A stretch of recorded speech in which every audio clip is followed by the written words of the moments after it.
I thank the gentleman for yielding. Mr. Chairman, on July 4th, a 6.4 magnitude earthquake hit Ridgecrest, California. A day later, our Ridgecrest community experienced a 7.1 magnitude earthquake.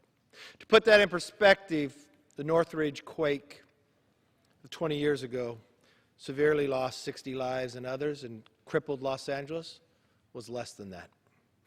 People felt this throughout Southern California, but the epicenter of these earthquakes were located on the Naval Air Weapons Station, China Lake. Hundreds of aftershocks have already occurred and are still occurring. The Navy announced that due to the earthquake-related damage, China Lake was not mission capable, and the non-essential personnel had to be evacuated. This is significant because China Lake, along with neighboring installations, form a cornerstone of our national defense architect that integrates all operational domains: air, land, sea, space, and cyberspace. The men and women who work here help test and develop the technology needed to equip our warfighters with the very best weapons and tools to ensure our military remains second to none. Now, my amendment, which I offered with Congressman Cook, was included in the en bloc package. It would authorize $100 million to help address China Lake's most immediate needs. And it requires the Department of Defense to develop a plan by October 1st to assess, repair, and modernize the infrastructure and facilities at China Lake and other installations in the R-2508 airspace special use complex that was damaged by the earthquakes. The extent of this language is still being assessed, but we need to ensure that we are not only repairing this important base to address the threats facing our nation today and in the years ahead.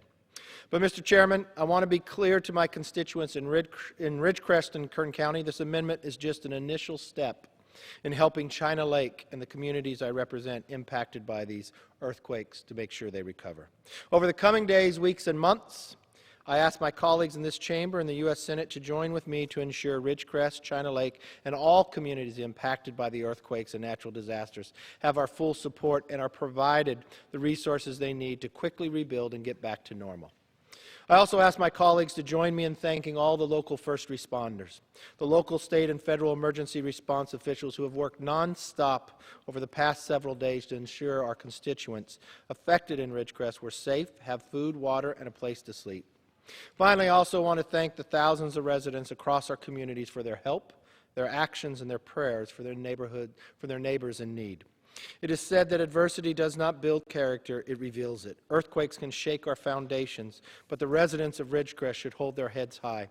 In this time of adversity, their true character has shown and is an inspiration to all of us. I urge my colleagues to support this amendment, and I yield back.